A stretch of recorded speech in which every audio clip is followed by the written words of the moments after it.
దేశ ప్రయోజనాల దృష్ట్యా ప్రధాని నరేంద్ర మోదీ చేసిన పొదుపు చర్యల పిలుపునకు రియల్ ఎస్టేట్ రంగం దిగ్గజ సంస్థ క్రెడై సంఘీభావం ప్రకటించింది.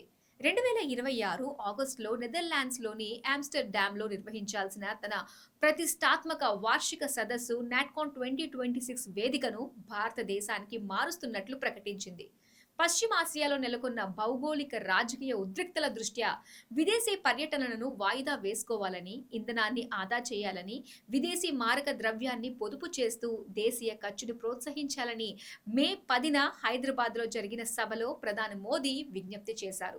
దీంతో నాట్కాన్ సదస్సు విషయంలో క్రెడై ఈ నిర్ణయం తీసుకుంది. దేశంలో అత్యధిక ఉపాధి కల్పిస్తున్న రంగాల్లో ఒకటైన రియల్ ఎస్టేట్ రంగం జాతీయ ప్రయోజనాల విషయంలో బాధ్యతాయుతంగా వ్యవహరించాలని నిర్ణయించుకుంది. ప్రస్తుత పరిస్థితుల్లో విదేశీ పర్యటనలు తగ్గించుకుని దేశీయ ఆర్థిక వ్యవస్థను బలోపేతం చేయడమే మా లక్ష్యమని క్రెడై జాతీయ అధ్యక్షుడు శేఖర్ పటేల్ పేర్కొన్నారు.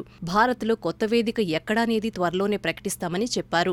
ఈ సదస్సులో 1000 మందికి పైగా బిల్డర్లు, పెట్టుబడిదారులు, ఆర్కిటెక్టులు పాల్గొంటారని వివరించారు. సిమెంట్, స్టీలు వంటి ముడి సరుకుల ధరలు పెరగటం, కార్మికుల కొరత వంటి సవాళ్లను రియల్ ఎస్టేట్ రంగం ఎదుర్కొంటోంది.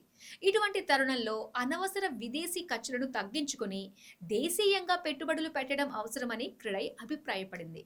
1999లో కార్యకలాపాలు ప్రారంభించిన క్రెడై ప్రస్తుతం 20 రాష్ట్రాల్లోని 230 నగరాల్లో 13,000 మందికి పైగా డెవలపర్లకు ప్రాతినిధ్యం వహిస్తోంది.